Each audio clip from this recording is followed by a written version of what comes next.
Well, happy Friday to everybody. We made it to the end of the week, and we are at the final game of the June 27th date on our replay. A little bit dark in here. Maybe I do need the, because it's cloudy outside, so can't depend on the sunlight. So I think we might need just a touch help here on the lighting. Hopefully that works out without too much glare. We are at the June 27th date once again, which was a Saturday in the real world. Game 502 on the replay. We're at County Stadium in Milwaukee.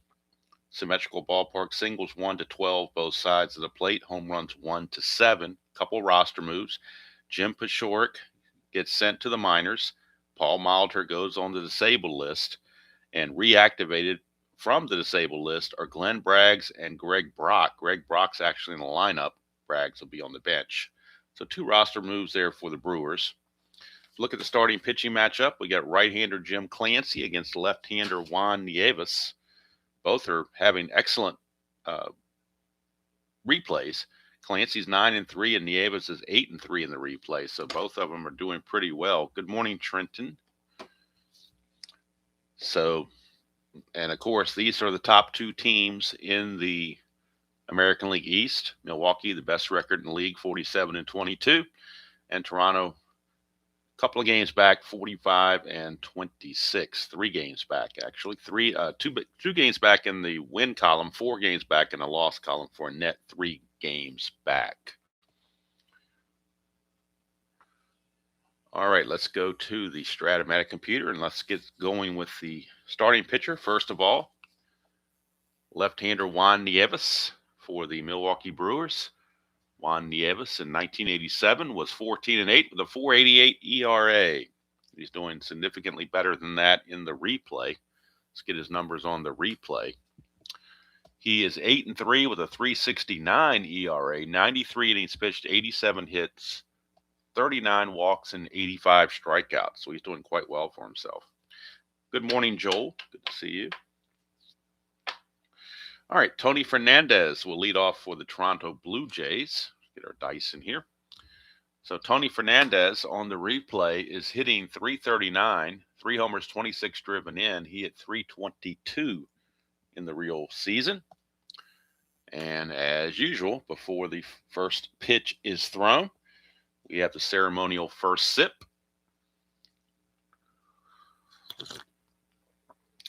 And after a couple of days in the 90s around here, rain came through last night, and right now I think the temperature is in either the upper 50s or lower 60s, and it's overcast with more rain coming. So it's kind of a good day for coffee.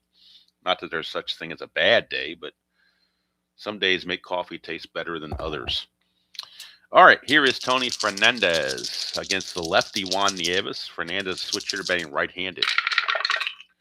It's a 2-11, and that's going to be a pop out to third. 1 away.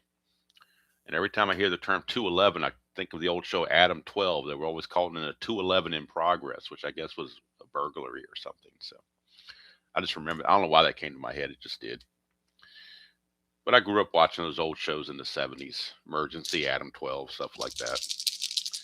All right, here's Lloyd Mosby. Mosby hitting .332 on the replay. 18 homers, 62 driven in. He hit .282 real world. Lefty-lefty matchup, 6-8. 1-2 is a single. That's a 6, so he will line it to second baseman Juan Castillo for out number 2. 2 up, 2 down. And that'll bring up Jesse Barfield. He is the league leader in home runs in the replay. As a matter of fact, he's matched his season total already. If we look at Jesse Barfield's card, you can see that in 590 at-bats, he had 28 home runs. Well, he's got 28 home runs already in the replay, and he's had exactly 281 at-bats. So he may be looking at 45 to 50 home runs if he keeps this pace up. But anyway, on the replay, he is definitely overperforming. He's hitting .324 on the replay, 28 homers, 71 driven in, and he hit 263 with 28 home runs in the real season. 3-7, and this time he will draw a 2-out walk from Juan Nieves. Guess Nieves didn't want to take any chances with him. Here is George Bell. And while we got a run on base, let's look at the pitcher-catcher hold quotients. Nieves is a 0. Surhoff's a 0. So we have a 0 here. Clancy's a +3. He's a +1. And Charlie Moore's a +2 for a net of +3. All right, here's George Bell. Bell hitting an even 300 on the replay. 24 homers, 66 driven in. He hit 308 real world. First havoc roll, nothing happening.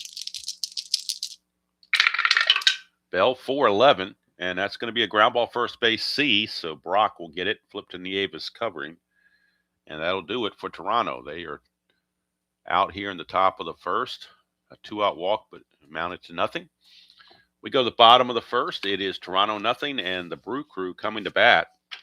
Jim Clancy on the mound for the Toronto Blue Jays. And Jim Clancy, on his 1987 season, was 15-11 with a 3.54 ERA. On the replay, Clancy is 9-3 with a 3.71 ERA, 112 innings pitched, 115 hits, 36 walks, 93 strikeouts. And leading things off now with Molitor injured, they got to have somebody hit lead off. So Mike Felder is the leadoff man, hitting in left field today. Felder's hitting .329 in limited duty. No homers, 5 driven in. He hit .266 real world. He is a switch hitter. 1-5, and that's going to be a fly ball to right field. So hauled in by Barfield. 1 down. Good morning, Dr. D. That'll bring up Robin Yount.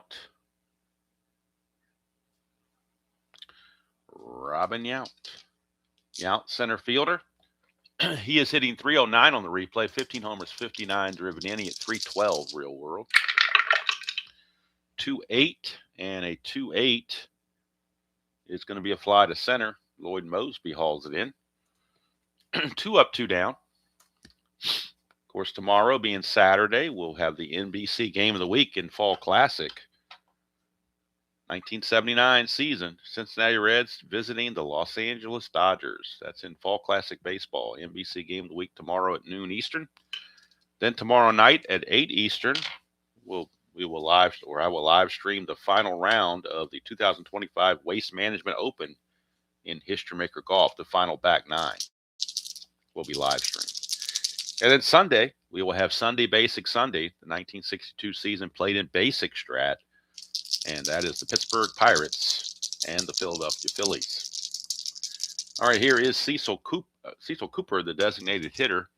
He's hitting .221 on the replay, 8 homers, 27 driven in. He hit .248 real world. He is almost at the end of his career. He's finishing things up. He's probably by the time we hit July, he'll be retired, I think. 4-6, and that's a walk. So a 2-out walk in the top of the first deserves a 2-out walk in the bottom of the first. And of course, Cooper, no threat to steal. Even with the +3, they're not going to try that. And here's Greg Brock. He's just coming back from the disabled list. He is hitting .321 on the replay, 6 homers, 33 driven in. He hit .299 real world. First havoc roll for Clancy. Nothing happening. His wild pitch is a 10. His balk is a 2. Brock, 6-8. Base hit for Greg Brock. A single to right field. Cooper doesn't run well, and he got Barfield with a -5 in right field. So Cooper's going to stay right where he is. First and second, 2 outs for Rob Deere. Deere in right field. This is a clutch situation. As we look at Rob Deere, he's actually completely neutral in the clutch. I'm sorry, he has 1 hit. He gets a hit on 3-2. Everything else completely neutral. So, Deere, 246 average, 9 homers, 35 driven in. He hit .238 real world. That is true, Dr. D, but in basic, that's irrelevant. That doesn't come into play. Here's Deere, 1-5, and he struck him out. So Clancy gets the strikeout to end the inning. And that'll do it for the Brewers. After 1 inning to play, no score.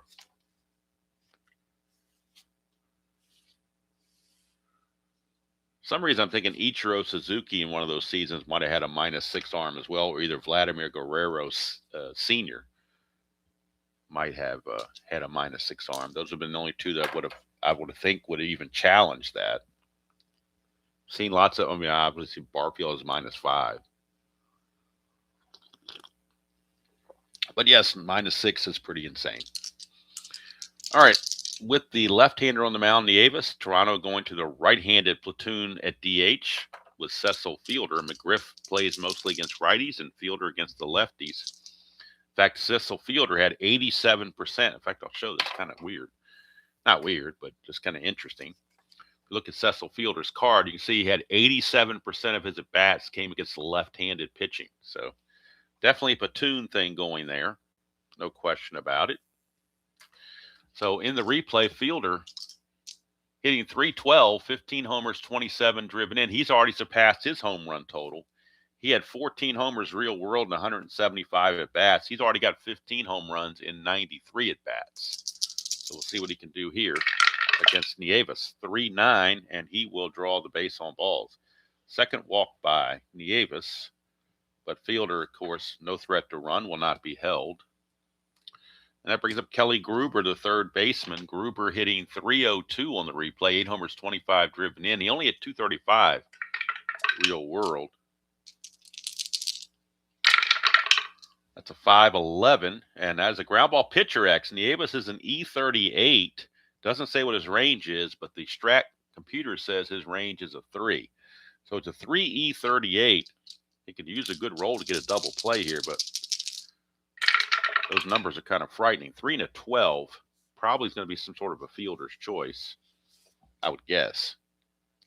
Let's see here. 3 and a 12 is a G. Actually, G3. His only play is going to be to first base.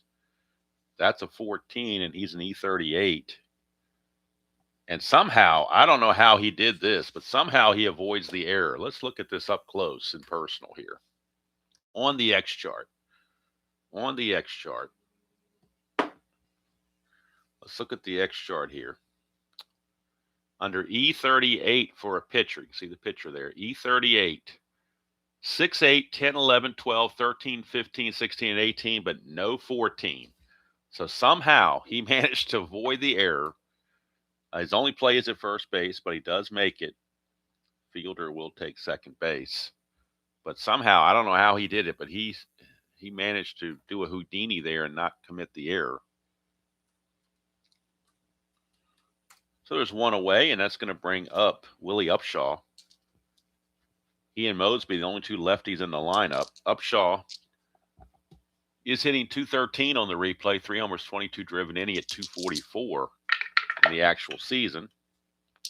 Fielder at second, but is very slow. 5-7, and that's a walk. So another walk by Nieves, his third walk of the game already. It does set up a double play if you want to think about it in a positive sense for Milwaukee. Garth Orge, your batter, second baseman. Garth Orge hitting .158 on the replay, no homers, 13 driven in. He at .210 real world.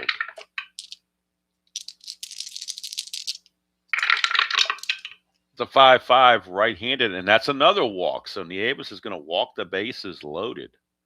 The world's going on 4 walks already for Nieves. Bases are loaded. There's no defense for the walk, as they say. And now here's number 9, hitter Charlie Moore, former longtime Brewer, now with the Blue Jays. Charlie Moore hitting .185 on the replay, just 27 at bats, so minimal size. A homer and 3 driven in. He at .215 real world. Brewers are playing back for the double play if Nieves can find a strike zone. 3-4, and he gets him to pop it up to third. Infield fly rule. Pops it up to third. Everybody has to hold. Gantner squeezes it 2 down. And now it's 2 outs with the bases loaded. Clutch situation for Tony Fernandez. And against lefties, Fernandez actually is showing completely neutral in clutch situations. So completely neutral for Tony Fernandez. He popped up to third his first time up. 3-10, and he will fly to left to end the inning. So Nieves pitches around to 3 walks and leaves the bases loaded. Golden opportunity for the Blue Jays, and they cannot capitalize. So we go to the bottom of the second, still no score from County Stadium. Clancy back out, and he'll be facing catcher B.J. Surhoff, followed by Gantner and Castillo. Surhoff is hitting .323 on the replay, 6 homers, 25 driven in. He hit .299 real world. 2-6 for Surhoff, and he's going to line it right to Garth Orge. Hit it hard, but it was an atom ball right at him. And here is Jim Gantner playing third base with Molitor being injured. So Gantner takes over at third. He's hitting .294, 3 homers, 23 driven in. He hit .272 real world. 4-7. Left-handed ground ball second base X. Garth Orge is a 4E13 for Garth Orge. 4 and a 14, he should get to that. 4 and a 14 is a G2. That's a 5, so it's a not so rare play on a G2.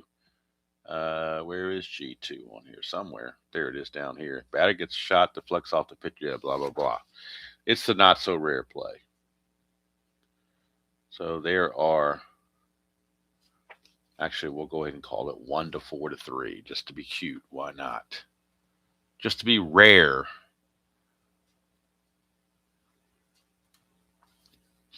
All right, here is Juan Castillo. Castillo at second base, hitting .200 even on the replay. No homers, 14 driven in. He at .224 real world. 6-4, and that's a fly to right. All done by Barfield, and it's another easy inning for Jim Clancy. We played 2, no score. 2 good pitchers, so pretty much expecting good results as far as pitchers are concerned, but they also have tough lineups, so something's got to give on that. Top of the third we go, and it's Lloyd Mosby leading things off. 5-7, and that's another walk for Nieves, his 5th walk. Sooner or later, you play with fire, you're going to get burned. Mosby will actually try for the lead now. Needs a 2, 3, 4, or 5 to get the lead. Can't get it, so he's going to have to hold. And here is Jesse Barfield. 5-7, and that is a single to right field for Jesse Barfield. Mosby was held, makes him a 16, but going from first to third on the play to right, you add 2 to give him 18. Right fielder Deere is a -2, makes it a 16. But if you throw through, Barfield's going to take second base, so I think you're going to have to concede third base to the speedy Mosby. Keep the double play in order. So Barfield comes through with the base hit, and now here's George Bell, and the Brewers are going to play for the double play and concede the run if they can turn 2. George Bell. 5-6, and that's another. I'm sorry, that's 4-6. 5-6 is a strikeout, much needed strikeout for Nieves. In fact, that's his first strikeout of the game after walking 5. He needed that strikeout in the worst way. Now double play ends the inning. If you can get Big Cecil Fielder to hit into a double play, you can end the inning. He's not really a double play guy, though. There's not a whole lot of ground ball. There's a couple, but not many ground ball A's on his card. But they're playing back for it anyway. But he's also a big strikeout guy, so you can strike him out perhaps. 6-4, that's a ballpark single check. 1 to 12, that's a 16. Normally, I would take the fly left field B, but that's going to produce a run, so I'm going to default back to the line out to short just to keep it simple. So it's 2 outs now. The Blue Jays left the bases loaded on in the previous inning. Now they got runners at first and third, nobody out, and they still haven't scored anybody. And here's Kelly Gruber. Hello, Triple G and Heiser. Good to see both of you. Kelly Gruber in the clutch against left-handers. Loses a hit on 3-9 and on 2-3. That's a 4-6, though, and that's yet another walk from Nieves. That's his 6th walk of the game. Unbelievable. And he still hasn't been scored on yet. but sooner or later your luck's going to run out. Now it's bases loaded for Willie Upshaw in the clutch. Upshaw does lose a hit on 1-3 in the clutch. It is a lefty-lefty matchup. That's a 2-7, and he struck him out. So Nieves dances around it again. For the second inning in a row, the Blue Jays leave the bases loaded. Unbelievable.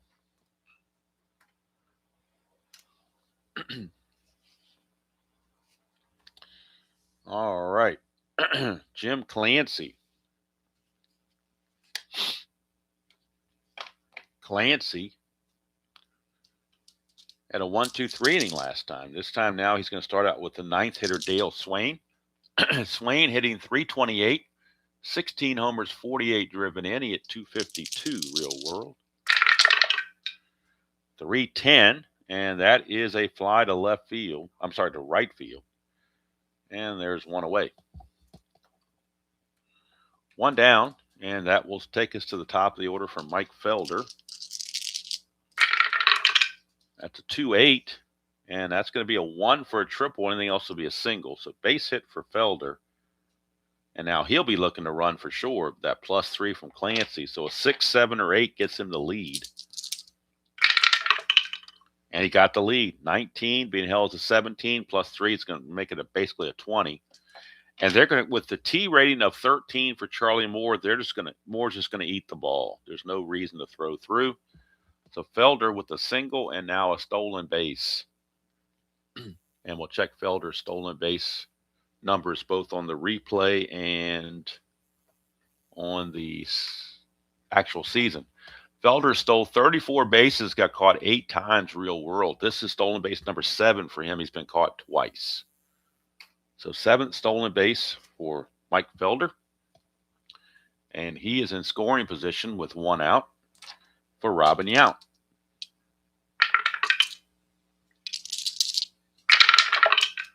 4-7, and that's a ground ball shortstop X, Tony Fernandez. He is a 1E17. 1 and a 9. I think that holds the runner at second. Let's see. Yep, G1, so the runner's going to have to hold at second, or it might be a choice. I'll have to wait and see. 11, and he is an E17 at short. There is no 11, but I believe a G1 with a runner at second. It says, just says the word right on it, which means if it's hit to short, pitcher or catcher, C to side, lead runner can attempt to advance a base, but you don't make the third out. You don't make an out at third base in that situation. You're in scoring position. You're fast. May as well just stay where you are here. So Fernandez will check the runner there. Felder thought about it, but really he's in scoring position from second base already, so the risk was not worth it. Here's Cecil Cooper, clutch situation for Cooper, and he gained some hits in the clutch. 1-9, 1-10, 2-8, and 2-12, and 3-5. He gains 5 extra hits in the clutch. Cecil Cooper showing as a clutch hitter in 1987. 1-5, but this time he grounds it to first, and Upshaw will take it to the bag. And that will end the inning. So 3 innings, no score from Milwaukee. And Milwaukee gets their turn at leaving guys on base. Go to the top of the 4th. And Garth Orge will lead off. I need a swig of coffee here. Garth Orge walked was one of 6 walks for Nieves through 3 innings. 3-11, and that is a home run 1-4, but that's a 13, so just a warning track fly ball to left field that is hauled in out there by Mike Felder. 1 away, and here's Charlie Moore. 2-7 for Moore, and another walk. 7 walks now for Juan Nieves. Did he walk that many guys in real world? He walked 100 in 196 innings. So certainly getting his quota of walks in today for sure. Charlie Moore will not be held. He's a very slow runner. Although he runs at a 12, but not for base stealing. Didn't have any attempts. So here's Tony Fernandez. 410, switch hitter, batting right-handed. Ground ball third base X. We're looking at Gantner, 3E12. 3 and a 10, probably going to be a fielder's choice, if I had to guess. 3 and a 10 is a G2. That is a 14, and Gantner's a 12 at third base. There's a 12 there, but no 14, so it will be a fielder's choice, 5-4. But that puts a very swift Tony Fernandez at first base, and he's going to probably looking to steal. Fernandez needs a 6 or a 7 to obtain a good lead. Doesn't get it, so he'll hold. And now it's to Lloyd Mosby.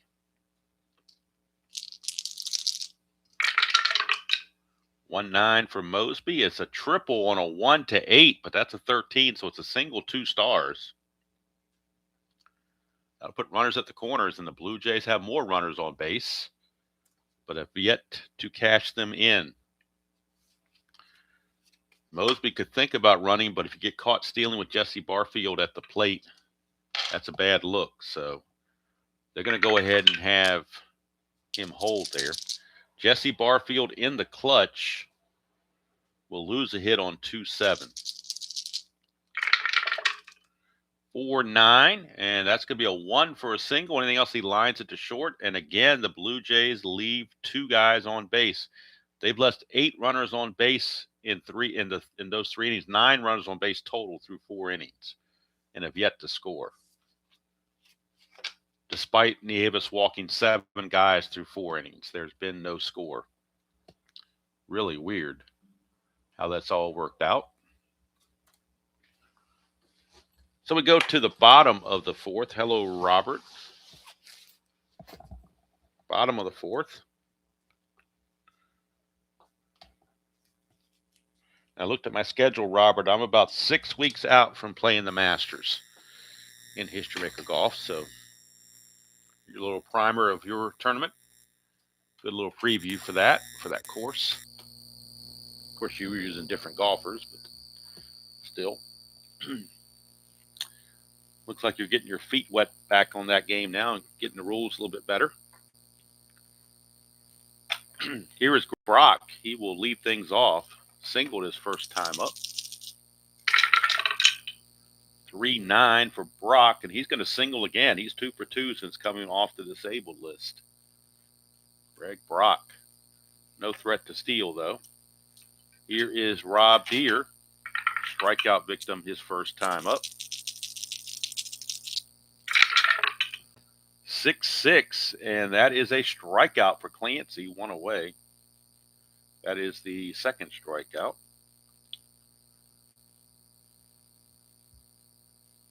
And Robert, I meant to ask you in your stream, and I forgot to do it. It looked like you had, for all the golfers, it looked like you had them in tiny little micro sleeves. And I'm not sure where to get those from, because I'd like to sleeve up my golfers, but I don't have anything that small. I don't know if they sell those in a pack. I guess they do somewhere. I just don't know I think they were 1 inch by 1.5 inches or something like that. But Amazon had them. Is it 1 inch by 1.5 inch or something? Or because I have some small sleeves, but they're still too big for those cards. I'm trying to find a sleeve that fits the cards perfectly, where they're nice and snug in there. So I may have to do that. I don't know. Because by the time I start doing all these shuffling by the time we get to about the 10th tournament, those things are going to be worn out. All right, here is B.J. Surhoff.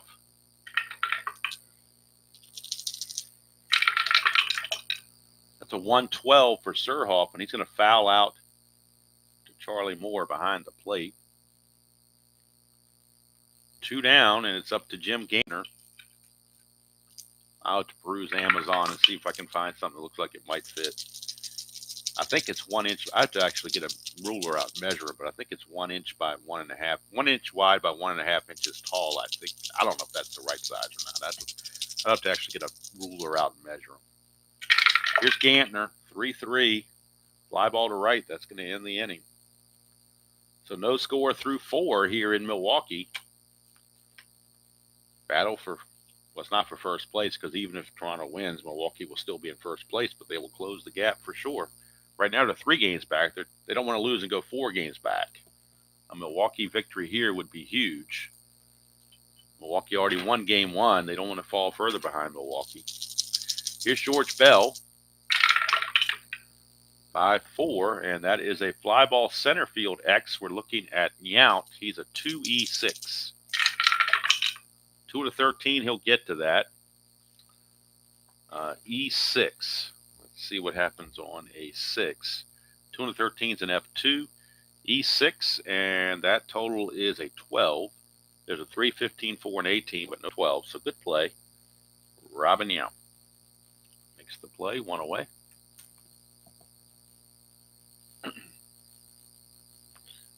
Hold on here, Robert. I'm going to click this while I'm in this stream, because last time I didn't click it and I lost it.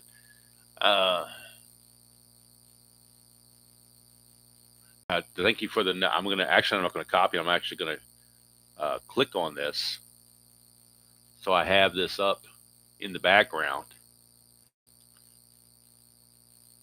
So there we go. Sleeve Kings is what it's called. Sleeve Kings is what it's showing here. Sleeve Kings. So I'm assuming this says 45 by 68 millimeter. I'm assuming that's the one I'm supposed to get.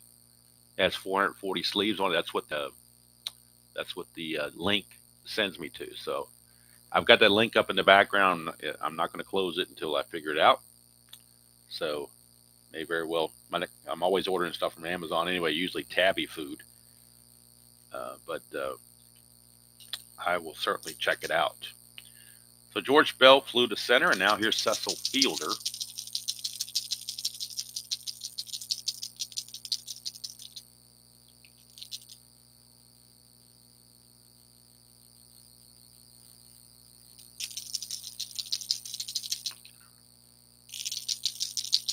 So Fielder, 6-7, and that is going to be a ground ball second base X. Possible double, but nobody on base, can't be a double play. Second base X is Castillo, 3E21. 3 and 18 is good. And an E21, and that is a 10. Usually aren't that many errors on 10s. So it should be safe, you would think. E21, nope, there's no 10 there. So Fielder is out of there, 2 down. And that brings up Kelly Gruber. And somehow or another, Nieves has avoided a walk this inning. He's walked 7 so far, but none in the 5th. 2-6, and that's going to be a ground ball to short. So 1-2-3 inning for Juan Nieves. Takes care of the Blue Jays. We go to the bottom of the 5th, still no score.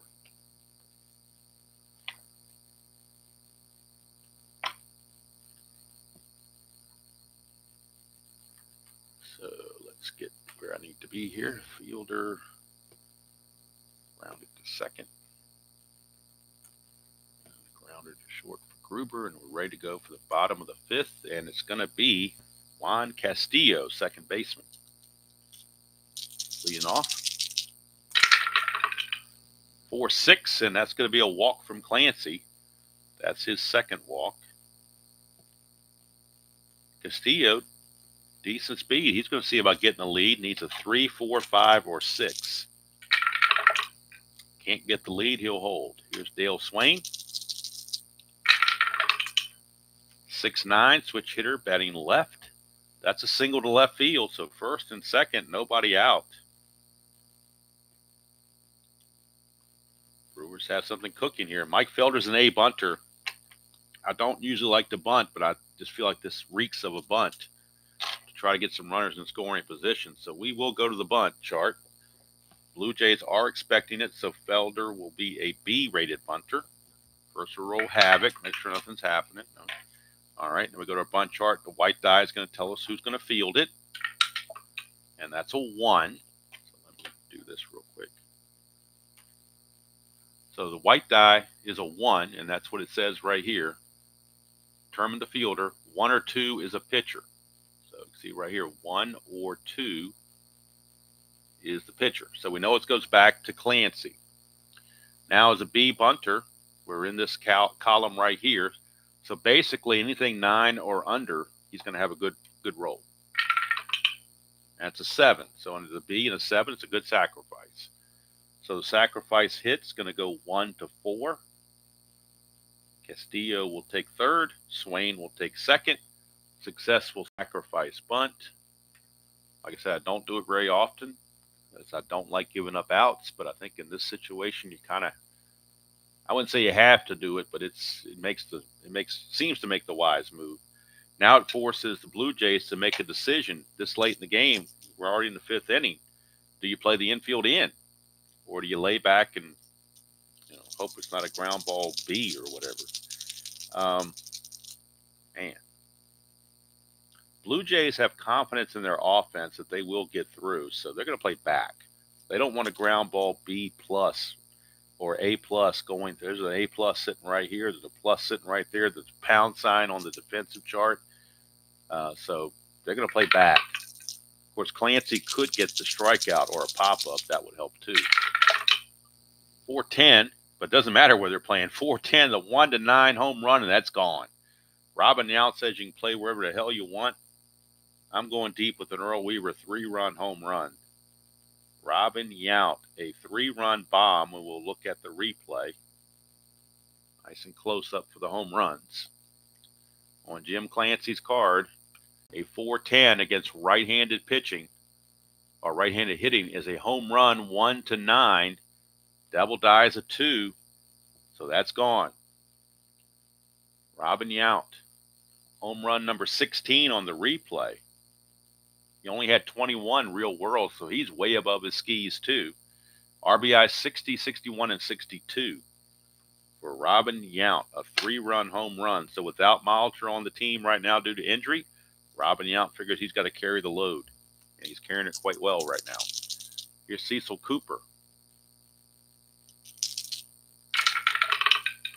2-8 for Cooper. Ground ball to third. So while Toronto might have been agonizing over whether to play the infield in or not, it obviously didn't matter with the home run. So here's Greg Brock. He's 2 for 2. 3-11. Grounds it to Upshaw in the inning, but finally a breakthrough as the Brewers put 3 on the board thanks to the Robin Yount 3-run bomb. Earl Weaver would have been proud.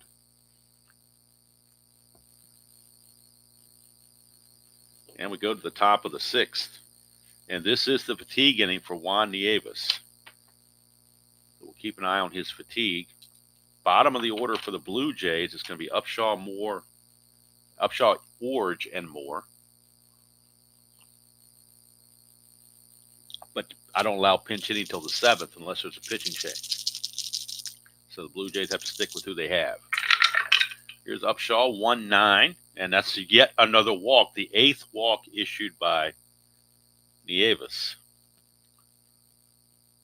I think Bobby Witt just showed up.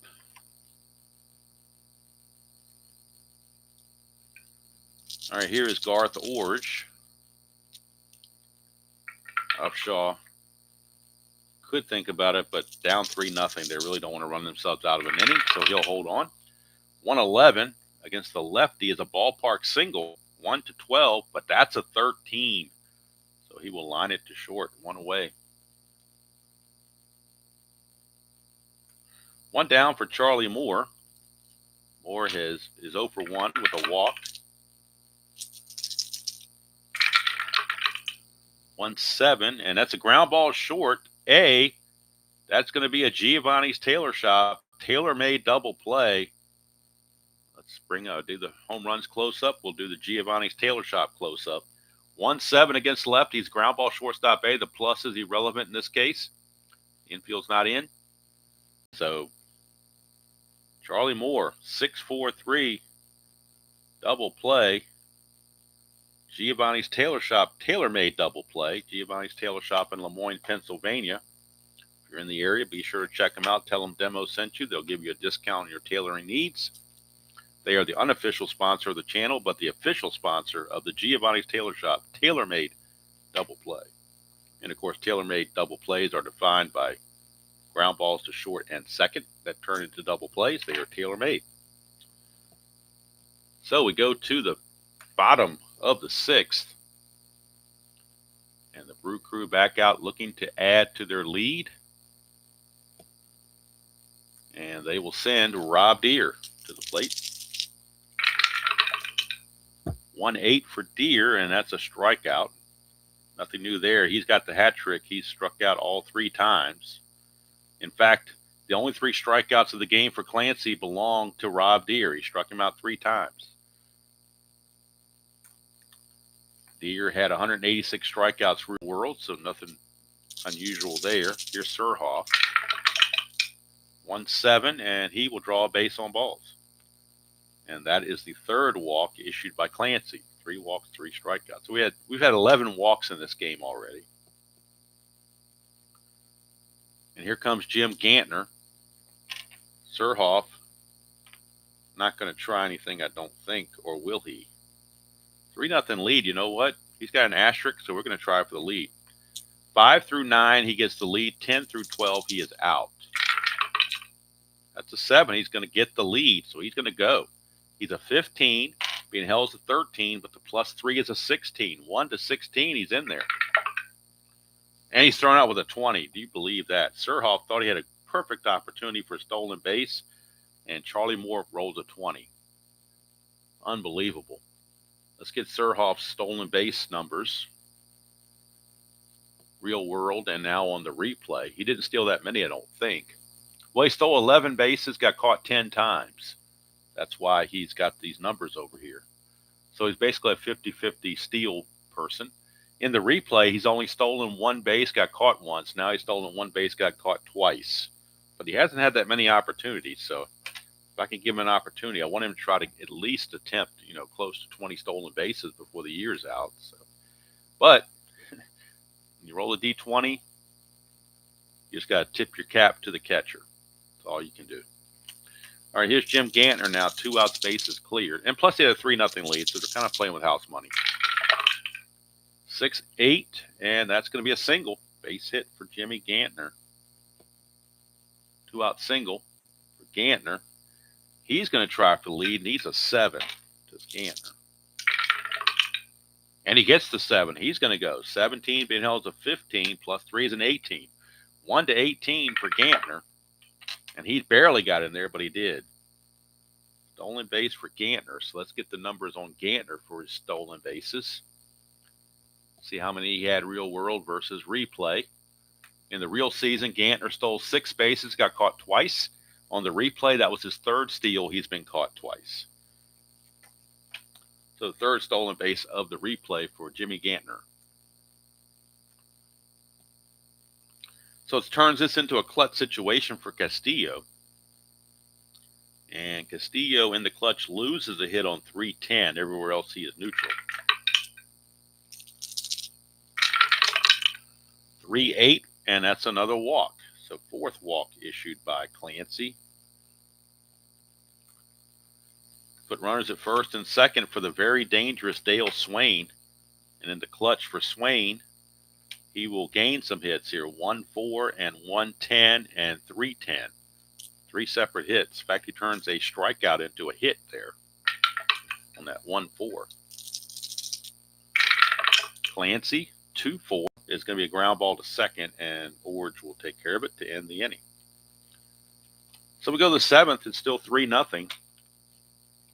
Favor of the Brewers. All thanks to a Robin Yount 3-run home run back in the 5th. So Nieves has endurance into the 7th. He only gave up a walk, nothing else. So he will carry some endurance into the 7th. And he's going to face the top of the order Fernandez, Mosby, and Barfield. 6'9", switch hitter batting right-handed, and that's a solid double for Tony Fernandez. Blue Jays seeking to finally break through. A leadoff double by Fernandez. Here's Lloyd Mosby. He's 1 for 2. 6'5", lefty. That's a strikeout. There's a dot there, but he has not reached fatigue. So the strikeout is good. That is his 3rd strikeout to go with his 8 walks. And that'll bring up the two big guys, Barfield and Bell. He's got to negotiate that. Barfield 1 for 2 with a walk. 111, and that's a fly ball to right field. And that'll be hauled in out there by Deere, 2 down.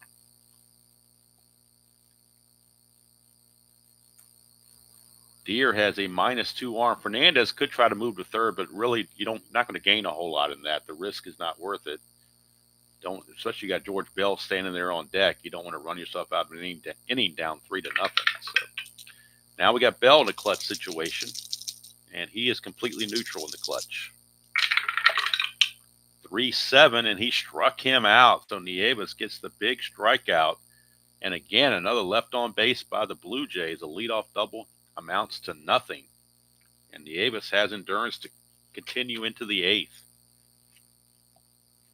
This is Clancy's fatigue inning, number 7, so we'll keep an eye on him. But actually, other than a 3-run home run, he's pitched well. He's had the one mistake pitch. And Clancy will be facing the top of the order and Felder. 3-8 for Felder, pops him up to Fernandez. 1 away. For Robin Yount, the 3-run homer, last time up. Only runs of the game. 1-7, and that is going to be a double 1-7, single 8-20. That'll be a base hit for Yount. He's 2 for 4.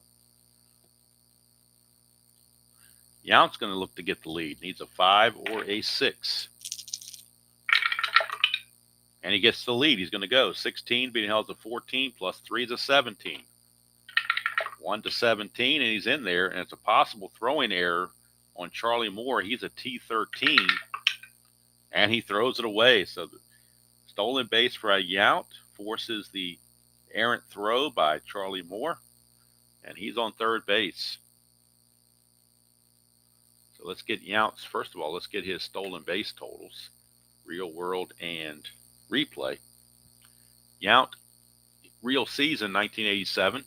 Stole 19 bases, got caught 9 times. This is his 10th stolen base. He's been caught 5 times. So stolen base plus the throwing error on Charlie Moore. And Yount's at third base, which is going to cause the infield to have to come in down 3-0. They can't afford to give up any more runs. So Cecil Cooper at bat, infield in.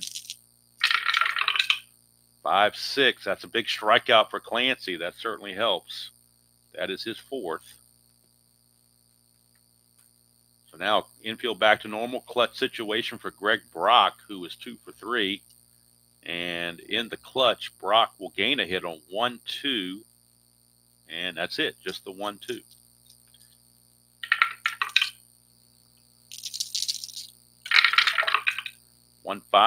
However, it will be a walk, and that'll keep the inning going.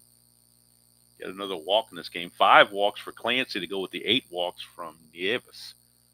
Unbelievable. 13 walks in this game already. We're just in the 7th inning.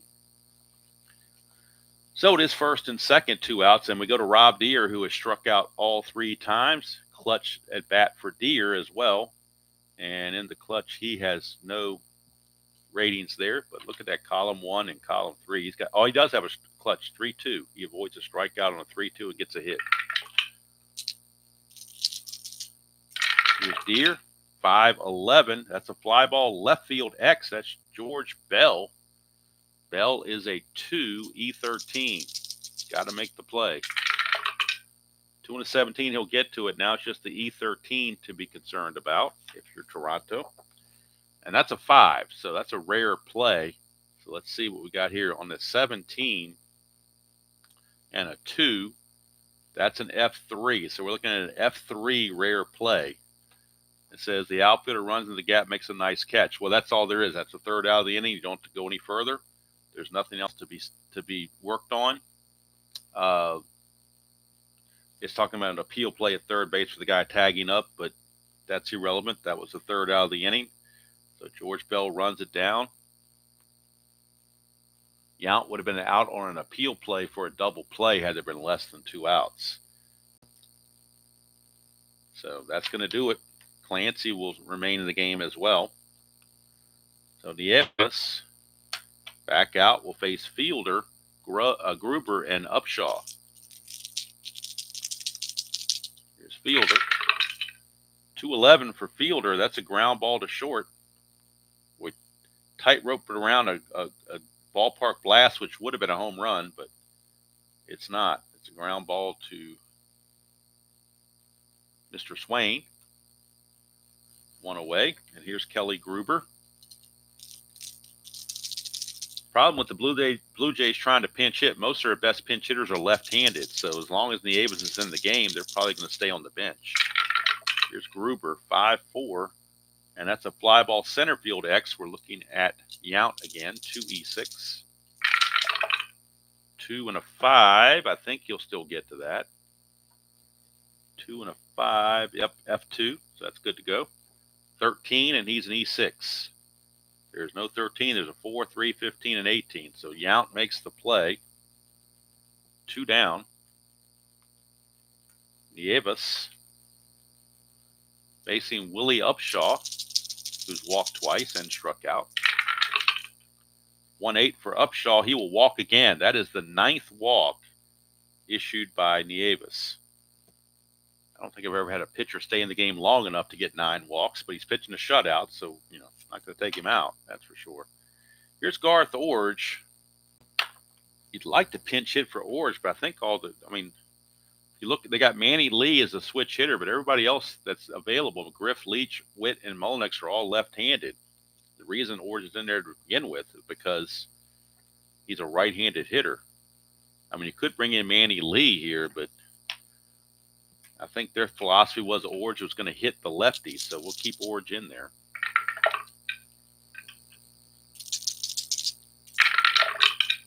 That's a 3-6, and that's a fly to left to end the inning.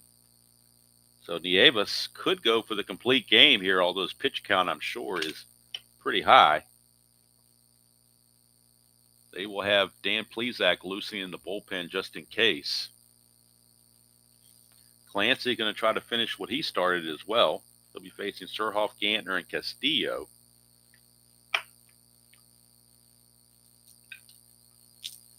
Blue Jays have a lefty in their bullpen, loosening, and that would be Gary Lavelle. If they need somebody, Gary Lavelle would come in. But right now, they're going to see if Clancy can finish what he started. Facing Surhoff. It's a 1-4, and that's a ground ball right back to Clancy. 1 away. Jimmy Gantner, 1 for 3. 2-6, make him 1 for 4 as he pops it up to Fernandez. So it looks like Clancy's going to get to go the full 8. Here's Castillo, 2 walks for Castillo. 2-8 for Castillo, struck him out.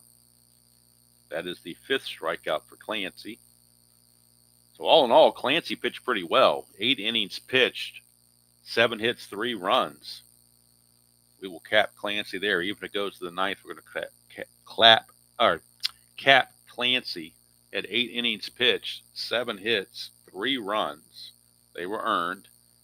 He walks 5, strikes out 5. But he's in danger of dropping to 9-4 due to lack of run support. So Nieves will come out, and do they have him start the 9th? You know what? With 9 walks, I got to figure his pitch count is going to be hilariously bad where he needs to come out. So we're going to, while it's a save situation, we're going to bring in Dan Plesac. He gets paid the big bucks as a closer, so every once in a while you got to cherry pick and give him an easy save opportunity. So that's what they're going to do. So we'll cap Nieves at 8 innings as well. Plesac will be coming on to try to get the save. So 3 hits, no runs, but 9 walks and 4 strikeouts for Nieves. And now we go to Plesac, and we'll get the numbers on Plesac as we bring him in as he tries to secure the save and give the Brewers a 4-game lead in the American League East. Look at Plesac Up close, Plesac, 5-6, a 2.61 ERA in the real season, and he also garnered 23 saves. On the replay, Plesac is 5-2 with a 3.77 ERA and 15 saves. 29 innings pitched, 20 hits, 10 walks, 33 strikeouts. So Plesac going for the save. Going to face Charlie. The scheduled hitters are Charlie Moore, but they're going to pinch hit for Charlie Moore. And if they have to bring in a lefty, they bring in a lefty. Or they could use Manny Lee. They'll go ahead and use Manny Lee. He is a switch hitter, and he's a 256 hitter, so he's not too bad. So Manny Lee will pinch hit, and of course, if it goes to the bottom of the ninth, Ernie Witt would come in to catch. So Manny Lee is going to pinch hit here in the ninth against Dan Plesac. So we'll get the numbers on Lee. Charlie Moore, a miserable 0 for 2 with a big double play hit it too.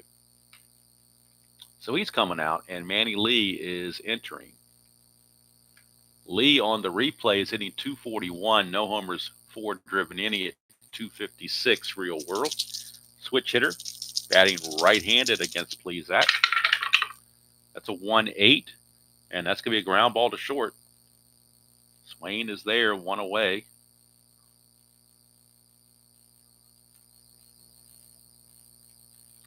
And back to the top of the order for Tony Fernandez. 5-9, struck him out. Plesac with the strikeout. 1 out away from a shutout for the Brewers to extend their lead to 4 games in the American League East. It's up to Lloyd Mosby. That's a 6-8, and he struck him out, and that's the ball game. So talk about an easy save for Dan Plesac. He records the easy save. 2 strikeouts, nothing else. So the Blue Jay offense dormant, no runs on 3 hits with 1 error. Brewers 3 runs, 7 hits, and no errors, and without Robin Yount, we might still be playing. His 3-run homer was the difference. So you could give the player of the game to Robin Yount, or you can give it to Juan Nieves, whichever you prefer. Doesn't matter, because the Brewers now improved to 48-22. And the Blue Jays fall to 45-27. Get the box score to get the totals.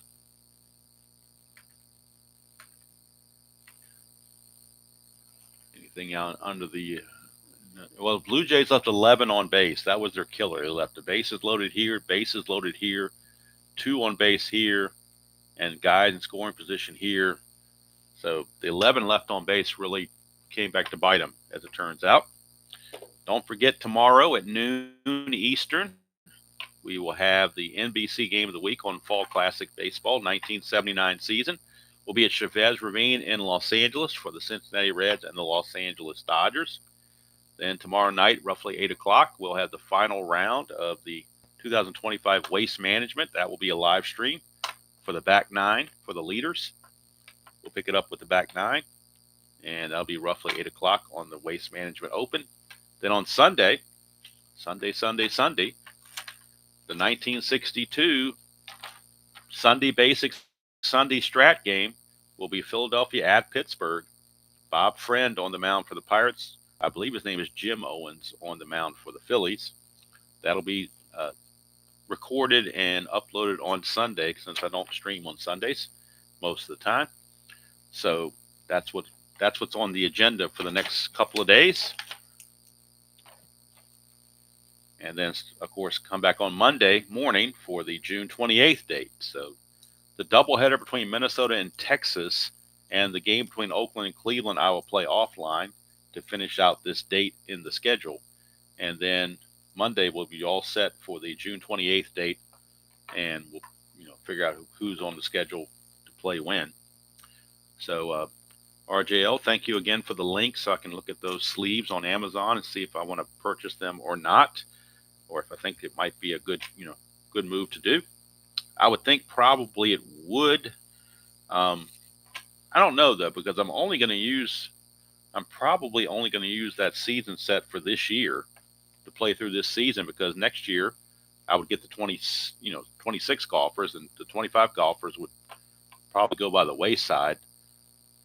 I mean, I guess I could take the sleeves off the 25 golfers, transfer them to the 26 golfers or something. I don't know. We'll figure it out. I'll look into it. I just wasn't sure what the size I needed was, but that'll give me a good thing to go by, hopefully. So thanks to everyone else that was here and on the live stream, and we'll catch you folks on the late if you're catching it later. Thank you for spending some of your time watching this 87 replay. Game 502 in the books. We're not quite halfway there yet, but we're getting close. And the closer we get, we're going to get to the end of June. Once we get to the end of June, I'll do a separate video with the Strat-O-Matic PC game showing the stats and standings and whatnot to show you how the league's going after the June schedule is over. But we got a few more games to go. We got the 28th to go. And then the 29th, Ricky Henderson will be back for the Yankees if they visit Toronto. But that'll be on the 29th. Right now, Toronto's got their hands full of Milwaukee. So they're going to play it on the 28th and try to avoid the sweep, because they could just get swept right out of the division, and Milwaukee could run away with this thing.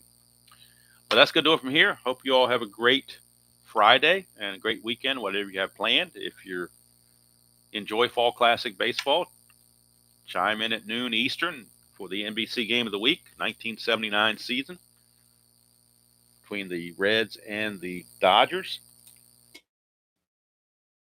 If you're not into that, if you like golf, then check out tomorrow night at roughly 8 o'clock for the live stream of the Waste Management Open, 2025 Waste Management Open. Of course, after the third round, we had Robert McIntyre with a 2-shot lead heading into the fourth round. I've already played the front 9 offline, so I know who's in the lead now or what the situation is and who's been eliminated, but I'll update all that when the stream starts tomorrow night. So that's going to do it from here. Hope you all have a great rest of your day. Hope you enjoy the hobby and enjoy playing whatever game you choose to play, however you choose to play it. And I will see you guys down the road.